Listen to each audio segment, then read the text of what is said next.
Bonjour et bienvenue chez DigiSchool. Je suis Vanessa Brossard, votre professeure d'histoire-géographie et aujourd'hui nous allons voir un chapitre de 3e en histoire sur la Première Guerre mondiale et on se focalise sur la mobilisation des civils et des militaires.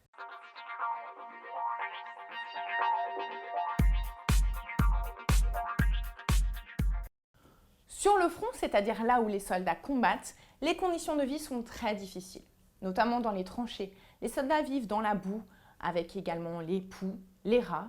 Ils peuvent aussi être très malades, notamment de dysenterie, et puis ils ont la peur, bien entendu, de se faire tuer. Pour tenir, les soldats deviennent de plus en plus fraternels les uns les autres, se développe alors véritablement une camaraderie entre eux. Cependant, dès 1917, des mutineries se développent, des révoltes organisées par les soldats, notamment dans l'armée soviétique en 1917. À l'arrière, les civils sont également mobilisés, notamment pour prendre la relève des hommes partis au combat. Il faut bien sûr les remplacer dans les champs, mais également dans les industries qui sont réorientées vers l'armement.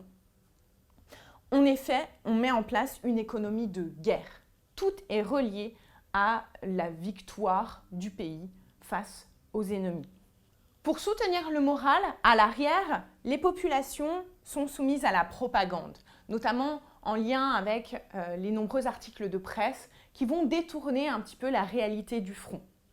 Par ailleurs, la censure est utilisée notamment dans les lettres de soldats qui vont être par exemple biffées lorsque des conditions de vie trop difficiles sont nommées. Néanmoins, l'arrière souffre des conditions de vie difficiles de la guerre.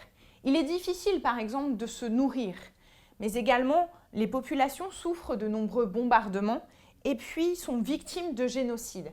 C'est le cas notamment de la population arménienne. En effet, à partir de 1915, les Arméniens, qui sont en effet une population chrétienne au sein de l'Empire ottoman, majoritairement musulmans, sont déportés puis tués par l'Empire ottoman. Ce génocide va donner lieu à une baisse de la population d'à peu près de moitié parmi les Arméniens.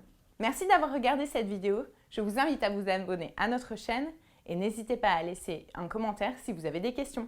À bientôt chez DigiSchool.